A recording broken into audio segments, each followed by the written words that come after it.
श्रीगणेशाय नमः। वागर्थाविव सम्पृक्तौ वागर्थप्रतिपत्तये जगतः पितरौ वन्दे पार्वती परमेश्वरौ। श्रीमद्भागवत महापुराण 12 स्कंध 6वां अध्याय। परीक्षित की परम गति, जन्मेजय का सर्प सत्र और वेदों के शाखा भेद। ओम नमो भगवते वासुदेवाय। सूत उवाच एतन्निशम्य मुनिनाभिहितं परीक्षित व्यासात्मजेन निखिलात्मदृशा समेन तत्पादमूलमुपसृत्य न तेन मूर्ध्ना बद्धाञ्जलिस्तमिदमाह स विष्णुरातः। श्री सूत जी कहते हैं, शौनकादि ऋषियों, व्यास नंदन श्री सुखदेव मुनि समस्त चराचर जगत को अपनी आत्मा के रूप में अनुभव करते हैं और व्यवहार में सबके प्रति समदृष्टि रखते हैं। भगवान के शरणागत एवं उनके द्वारा सुरक्षित राजर्षि परीक्षित ने उनका संपूर्ण उपदेश बड़े ध्यान से श्रवण किया। अब वे सिर झुकाकर उनके चरणों के तनिक और पास खिसक कर आए तथा अंजलि बांधकर उनसे यह प्रार्थना करने लगे। राजा परीक्षित ने कहा, भगवन, आप करुणा के मूर्तिमान स्वरूप हैं। आपने मुझ पर परम कृपा करके अनादि अनंत एक रस सत्य भगवान श्री हरि के स्वरूप और लीलाओं का वर्णन किया है। अब मैं आपकी कृपा से परम अनुगृहीत और कृतकृत्य हो गया हूँ। संसार के प्राणी अपने स्वार्थ और परमार्थ के ज्ञान से शून्य हैं और विभिन्न प्रकार के दुखों के दावानल से दग्ध हो रहे हैं। उनके ऊपर भगवन्मय महात्माओं का अनुग्रह होना कोई नई घटना अथवा आश्चर्य की बात नहीं है। यह तो उनके लिए स्वाभाविक ही है। मैंने और मेरे साथ और बहुत से लोगों ने आपके मुखार विंद से इस श्रीमद् भागवत महापुराण का श्रवण किया है। इस पुराण में पद पद पर भगवान श्री हरि के उस स्वरूप और उन लीलाओं का वर्णन हुआ है जिसके गान में बड़े बड़े आत्मा राम पुरुष रमते रहते हैं। भगवन, आपने मुझे अभय पद का, ब्रह्म और आत्मा की एकता का साक्षात्कार करा दिया है। अब मैं परम शांति स्वरूप ब्रह्म में स्थित हूँ। अब मुझे तक्षक आदि किसी भी मृत्यु के निमित्त से अथवा दल के दल मृत्युओं से भी भय नहीं है। मैं अभय हो गया हूँ। ब्रह्मन, अब आप मुझे आज्ञा दीजिए कि मैं अपनी वाणी बंद कर लूँ, मौन हो जाऊँ और साथ ही कामनाओं के संस्कार से भी रहित चित्त को इंद्रियातीत परमात्मा के स्वरूप में विलीन करके अपने प्राणों का त्याग कर दूं। आपके द्वारा उपदेश किए हुए ज्ञान और विज्ञान में परिनिष्ठित हो जाने से मेरा अज्ञान सर्वदा के लिए नष्ट हो गया। आपने भगवान के परम कल्याणमय स्वरूप का मुझे साक्षात्कार करा दिया है। सूत जी कहते हैं, शौनकादि ऋषियों, राजा परीक्षित ने भगवान श्री सुखदेव जी से इस प्रकार कहकर बड़े प्रेम से उनकी पूजा की। अब वे परीक्षित से विदा लेकर समागत त्यागी महात्माओं भिक्षुओं के साथ वहाँ से चले गए। राजर्षि परीक्षित ने भी बिना किसी बाह्य सहायता के स्वयं ही अपने अंतरात्मा को परमात्मा के चिंतन में समाहित किया और ध्यान मग्न हो गए। उस समय उनका श्वास प्रश्वास भी नहीं चलता था। ऐसा जान पड़ता था मानो कोई वृक्ष का ठूंठ हो। उन्होंने गंगा जी के तट पर कुशों को इस प्रकार बिछा रखा था जिसमें उनका अग्रभाग पूर्व की ओर हो और उन पर स्वयं उत्तर मुँह होकर बैठे हुए थे। उनकी आसक्ति और संशय तो पहले ही मिट चुके थे। अब वे ब्रह्म और आत्मा की एकता रूप महायोग में स्थित होकर ब्रह्मस्वरूप हो गए। शौनकादि ऋषियों, मुनि कुमार श्रृंगी ने क्रोधित होकर परीक्षित को शाप दे दिया था। अब उनका भेजा हुआ तक्षक सर्प राजा परीक्षित को डसने के लिए उनके पास चला। रास्ते में उसने कश्यप नाम के एक ब्राह्मण को देखा। कश्यप ब्राह्मण सर्प विष की चिकित्सा करने में बड़े निपुण थे। तक्षक ने बहुत सा धन देकर कश्यप को वहीं से लौटा दिया। उन्हें राजा के पास न जाने दिया और स्वयं ब्राह्मण के रूप में छिपकर, क्योंकि वह इच्छानुसार रूप धारण कर सकता था, राजा परीक्षित के पास गया और उन्हें डस लिया। राजर्षि परीक्षित तक्षक के डसने के पहले ही ब्रह्म में स्थित हो चुके थे। अब तक्षक के विष की आग से उनका शरीर सबके सामने ही जलकर भस्म हो गया। पृथ्वी, आकाश और सब दिशाओं में बड़े जोर से हाय हाय की ध्वनि होने लगी। देवता, असुर, मनुष्य आदि सबके सब परीक्षित की यह परम गति देखकर विस्मित हो गए। देवताओं की दुंदुभियाँ अपने आप बज उठीं। गंधर्व और अप्सराएं गान करने लगीं। देवता लोग साधु साधु के नारे लगाकर पुष्पों की वर्षा करने लगे। जब जन्मेजय ने सुना कि तक्षक ने मेरे पिताजी को डस लिया है तो उसे बड़ा क्रोध हुआ। अब वह ब्राह्मणों के साथ विधि पूर्वक सर्पों का अग्निकुंड में हवन करने लगा। तक्षक ने देखा कि जन्मेजय के सर्प सत्र की प्रज्वलित अग्नि में बड़े बड़े महासर्प भस्म होते जा रहे हैं। तब वह अत्यंत भयभीत होकर देवराज इंद्र की शरण में गया। बहुत सर्पों के भस्म होने पर भी तक्षक न आया। यह देखकर परीक्षित नंदन राजा जन्मेजय ने ब्राह्मणों से कहा कि ब्राह्मणों, अब तक सर्पाधम तक्षक क्यों नहीं भस्म हो रहा है?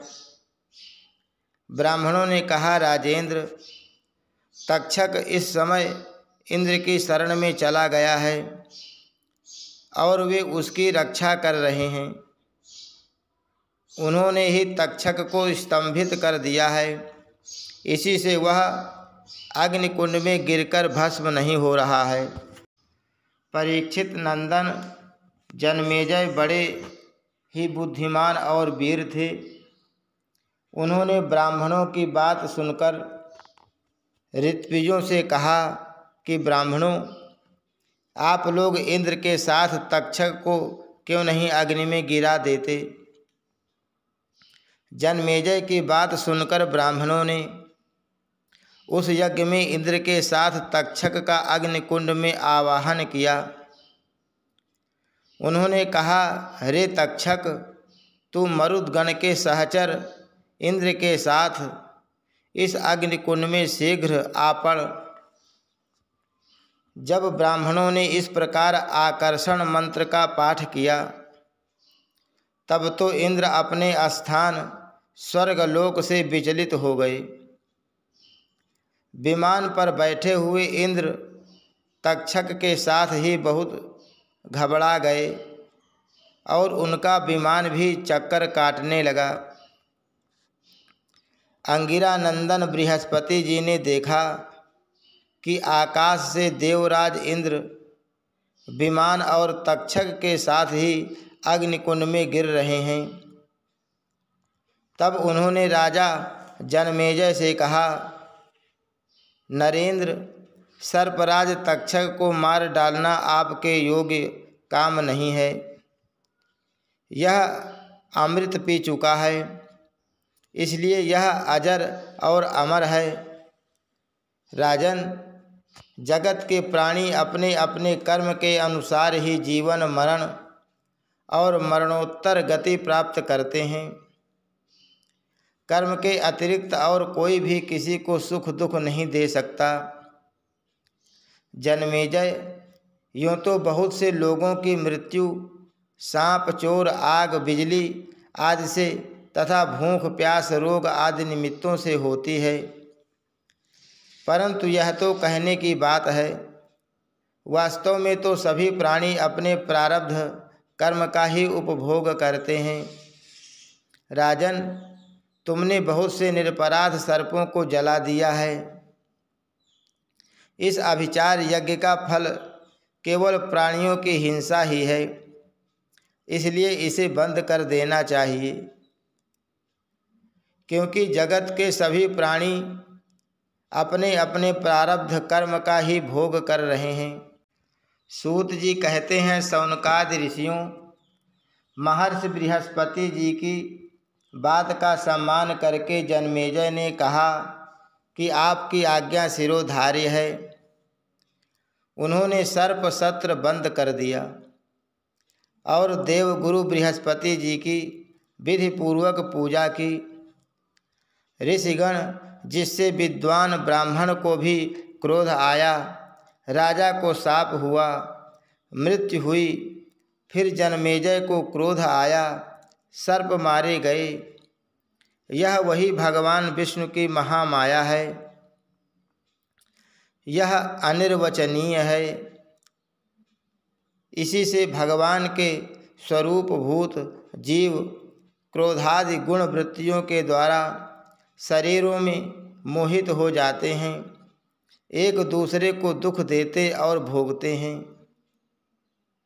और अपने प्रयत्न से इसको निवृत्त नहीं कर सकते। विष्णु भगवान के स्वरूप का निश्चय करके उनका भजन करने से ही माया से निवृत्ति होती है। इसलिए उनके स्वरूप का निरूपण सुनो। यह दंभी है, कपटी है, इत्याकारक बुद्धि में बार बार जो दंभ कपट का स्फुरण होता है, वही माया है। जब आत्मवादी पुरुष आत्मचर्चा करने लगते हैं, तब वह परमात्मा के स्वरूप में निर्भय रूप से प्रकाशित नहीं होती, किंतु भयभीत होकर अपना मोह आदि कार्य न करती हुई ही किसी प्रकार रहती है। इस रूप में उसका प्रतिपादन किया गया है। माया के आश्रित नाना प्रकार के विवाद मतवाद भी परमात्मा के स्वरूप में नहीं हैं, क्योंकि वे विशेष विषयक हैं और परमात्मा निर्विशेष हैं। केवल वाद विवाद की तो बात ही क्या, लोक परलोक के विषयों के संबंध में संकल्प विकल्प करने वाला मन भी शांत हो जाता है। कर्म, उसके संपादन की सामग्री और उनके द्वारा साध्य कर्म, इन तीनों से अन्वित अहंकारात्मक जीव, यह सब जिसमें नहीं है वह आत्मस्वरूप परमात्मा न तो कभी किसी के द्वारा बाधित होता है और न तो किसी का विरोधी ही है। जो पुरुष उस परम पद के स्वरूप का विचार करता है वह मन की मायामयी लहरों, अहंकार आदि का बाध करके स्वयं अपने आत्मस्वरूप में विहार करने लगता है। जो मुमुक्षु एवं विचारशील पुरुष परम पद के अतिरिक्त वस्तु का परित्याग करते हुए नेति नेति के द्वारा उसका निषेध करके ऐसी वस्तु प्राप्त करते हैं जिसका कभी निषेध नहीं हो सकता और न तो कभी त्याग ही, वही विष्णु भगवान का परम पद है। यह बात सभी महात्मा और श्रुतियाँ एक मत से स्वीकार करती हैं। अपने चित्त को एकाग्र करने वाले पुरुष अंतःकरण की अशुद्धियों को, अनात्म भावनाओं को सदा सर्वदा के लिए मिटाकर अनन्य प्रेम भाव से परिपूर्ण हृदय के द्वारा उसी परम पद का आलिंगन करते हैं और उसी में समा जाते हैं। विष्णु भगवान का यही वास्तविक स्वरूप है, यही उनका परम पद है। इसकी प्राप्ति उन्हीं लोगों को होती है जिनके अंतःकरण में शरीर के प्रति अहम भाव नहीं है और न तो इसके संबंधी गृह आदि पदार्थों में ममता ही। सचमुच जगत की वस्तुओं में मैंपन और मेरेपन का आरोप बहुत बड़ी दुर्जनता है। शौनक जी, जिसे इस परम पद की प्राप्ति अभीष्ट है उसे चाहिए कि वह दूसरों की कटुवाणी सहन कर ले और बदले में किसी का अपमान न करे। इस क्षणभंगुर शरीर में अहंता ममता करके किसी भी प्राणी से कभी वैर न करे। भगवान श्री कृष्ण का ज्ञान अनंत है। उन्हीं के चरण कमलों के ध्यान से मैंने इस श्रीमद् भागवत महापुराण का अध्ययन किया है। मैं अब उन्हीं को नमस्कार करके यह पुराण समाप्त करता हूँ। शौनक जी ने पूछा, साधु शिरोमणि सूत जी, वेदव्यास जी के शिष्य पैल आदि महर्षि बड़े महात्मा और वेदों के आचार्य थे।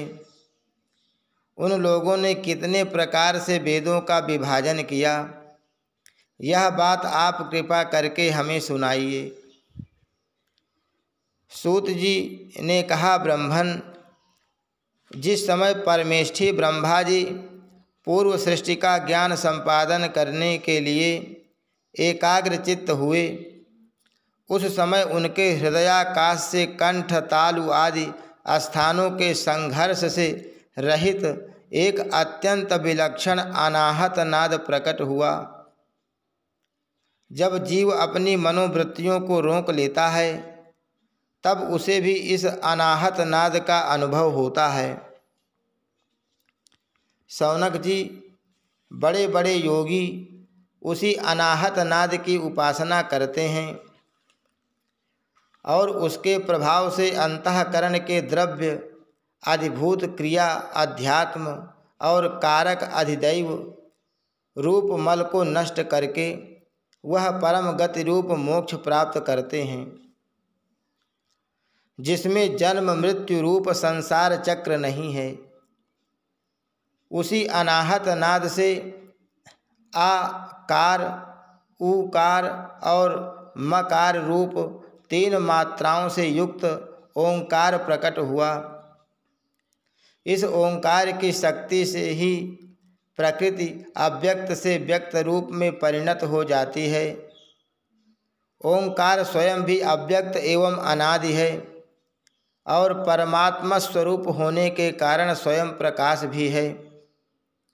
जिस परम वस्तु को भगवान ब्रह्म अथवा परमात्मा के नाम से कहा जाता है, उसके स्वरूप का बोध भी ओंकार के द्वारा ही होता है। जब श्रवणेंद्रिय की शक्ति लुप्त हो जाती है, तब भी इस ओंकार को समस्त अर्थों को प्रकाशित करने वाले स्फोट तत्व को जो सुनता है और सुषुप्ति एवं समाधि अवस्था में सबके अभाव को भी जानता है, वही परमात्मा का विशुद्ध स्वरूप है। वही ओंकार परमात्मा से हृदयाकाश में प्रकट होकर वेद रूपा वाणी को अभिव्यक्त करता है। ओंकार अपने आश्रय परमात्मा परब्रह्म का साक्षात वाचक है और ओंकार ही संपूर्ण मंत्र, उपनिषद और वेदों का सनातन बीज है। शौनक जी, ओंकार के 3 वर्ण हैं, आ, उ और मा। ये ही तीनों वर्ण सत्व रज तम। इन 3 गुणों ऋक यजु साम, इन 3 नामों भूः भुवः स्वः, इन 3 अर्थों और जागृत स्वप्न सुषुप्ति, इन 3 वृत्तियों के रूप में 3 की संख्या वाले भावों को धारण करते हैं। इसके बाद सर्वशक्तिमान ब्रह्मा जी ने ओंकार से ही अंतस्थ यारा लावा, ऊष्म सा सा साहा, स्वर आसे औ तक, स्पर्श का से मातक तथा ह्रस्व और दीर्घ आदि लक्षणों से युक्त अक्षर समामनाय अर्थात वर्णमाला की रचना की। उसी वर्णमाला द्वारा उन्होंने अपने 4 मुखों से होता, अध्वर्यु, उद्गाता और ब्रह्मा, इन 4 ऋत्विजों के कर्म बतलाने के लिए ओंकार और व्याहृतियों के सहित 4 वेद प्रकट किए और अपने पुत्र ब्रह्मर्षि मरीचि आदि को वेदाध्ययन में कुशल देखकर उन्हें वेदों की शिक्षा दी। वे सभी जब धर्म का उपदेश करने में निपुण हो गए, तब उन्होंने अपने पुत्रों को उनका अध्ययन कराया। तदनंतर उन्हीं लोगों के नैष्ठिक ब्रह्मचारी शिष्य प्रशिष्यों के द्वारा चारों युगों में संप्रदाय के रूप में वेदों की रक्षा होती रही। द्वापर के अंत में महर्षियों ने उनका विभाजन भी किया। जब ब्रह्मवेत्ता ऋषियों ने देखा कि समय के फेर से लोगों की आयु, शक्ति और बुद्धि क्षीण हो गई है, तब उन्होंने अपने हृदय देश में विराजमान परमात्मा की प्रेरणा से वेदों के अनेक विभाग कर दिए। शौनक जी, इस वैवस्वत मनवंतर में भी ब्रह्मा, शंकर आदि लोकपालों की प्रार्थना से अखिल विश्व के जीवन दाता भगवान ने धर्म की रक्षा के लिए महर्षि पराशर द्वारा सत्यवती के गर्भ से अपने अंशांश कला स्वरूप व्यास के रूप में अवतार ग्रहण किया है। परम भाग्यवान शौनक जी, उन्होंने ही वर्तमान युग में वेद के 4 विभाग किए हैं। जैसे मणियों के समूह में से विभिन्न जाति की मणियाँ छांटकर अलग अलग कर दी जाती हैं, वैसे ही महामति भगवान व्यासदेव ने मंत्र समुदाय में से भिन्न भिन्न प्रकरणों के अनुसार मंत्रों का संग्रह करके उनसे ऋग, यजु, साम और अथर्व ये 4 संहिताएं बनाईं और अपने 4 शिष्यों को बुलाकर प्रत्येक को एक एक संहिता की शिक्षा दी। उन्होंने बहवृच नाम की पहली ऋग संहिता पैल को, निगद नाम की दूसरी यजुः संहिता वैशंपायन को, सामश्रुतियों की छंदोग संहिता जैमिनी को और अपने शिष्य सुमंत को अथर्वांगी रस संहिता का अध्ययन कराया। शौनक जी, पैल मुनि ने अपनी संहिता के 2 विभाग करके एक का अध्ययन इंद्रप्रमिति को और दूसरे का बाष्कल को कराया। बाष्कल ने भी अपनी शाखा के 4 विभाग करके उन्हें अलग अलग अपने शिष्य बोध, याज्ञवल्क्य, पराशर और अग्निमित्र को पढ़ाया। परम संयमी इंद्र प्रमिति ने प्रतिभाशाली मांडुकेय ऋषि को अपनी संहिता का अध्ययन कराया। मांडुकेय के शिष्य थे देवमित्र। उन्होंने सौभरी आदि ऋषियों को वेदों का अध्ययन कराया। मांडुकेय के पुत्र का नाम था साकल्य। उन्होंने अपनी संहिता के 5 विभाग करके उन्हें वात्स्य, मुद्गल, शालीय, गोखल्य और शिशिर नामक शिष्यों को पढ़ाया। साकल्य के एक और शिष्य थे जातुकर्ण्य मुनि। उन्होंने अपनी संहिता के 3 विभाग करके तत्संबंधी निरुक्त के साथ अपने शिष्य बलाक, पैज, वैताल और विरज को पढ़ाया। बाष्कल के पुत्र बाष्कल ने सब शाखाओं से एक वालखिल्य नाम की शाखा रची। उसे बालायनि, भज्य एवं कासार ने ग्रहण किया। इन ब्रह्मर्षियों ने पूर्वोक्त संप्रदाय के अनुसार ऋग्वेद संबंधी बहवृच शाखाओं को धारण किया। जो मनुष्य यह वेदों के विभाजन का इतिहास श्रवण करता है वह सब पापों से छूट जाता है। शौनक जी, वैशंपायन के कुछ शिष्यों का नाम था चरकाध्वर्यु।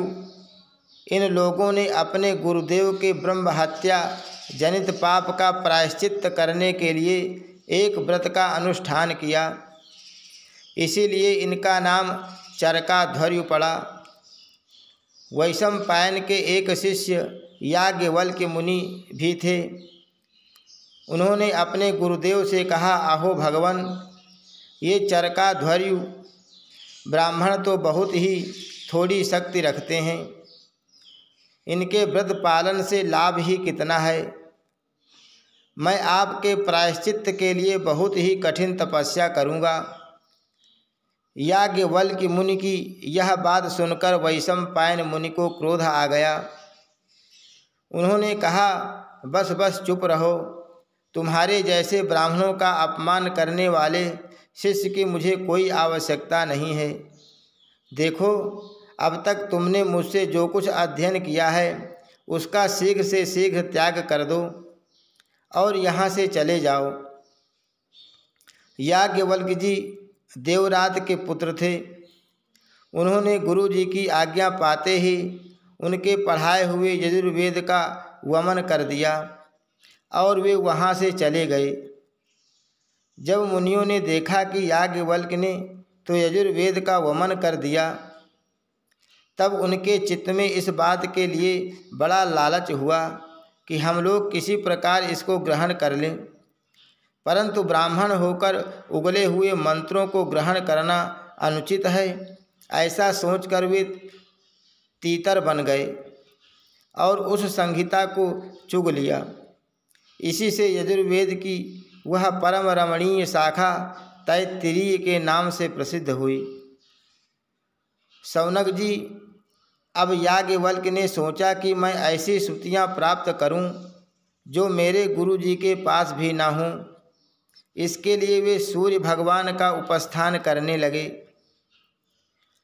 याज्ञवल्क्य जी इस प्रकार उपस्थान करते हैं, मैं ओंकार स्वरूप भगवान सूर्य को नमस्कार करता हूँ।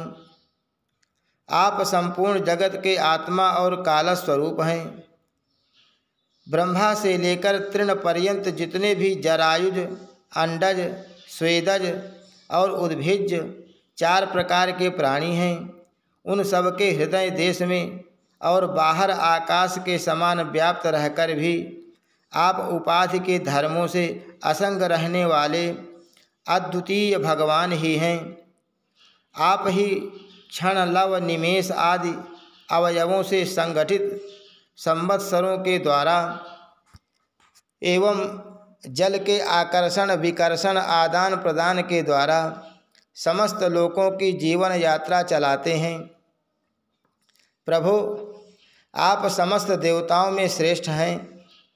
जो लोग प्रतिदिन तीनों समय वेद विधि से आपकी उपासना करते हैं, उनके सारे पाप और दुखों के बीजों को आप भस्म कर देते हैं।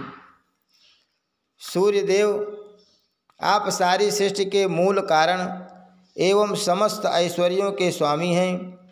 इसलिए हम आपके इस तेजोमय मंडल का पूरी एकाग्रता के साथ ध्यान करते हैं। आप सबके आत्मा और अंतर्यामी हैं।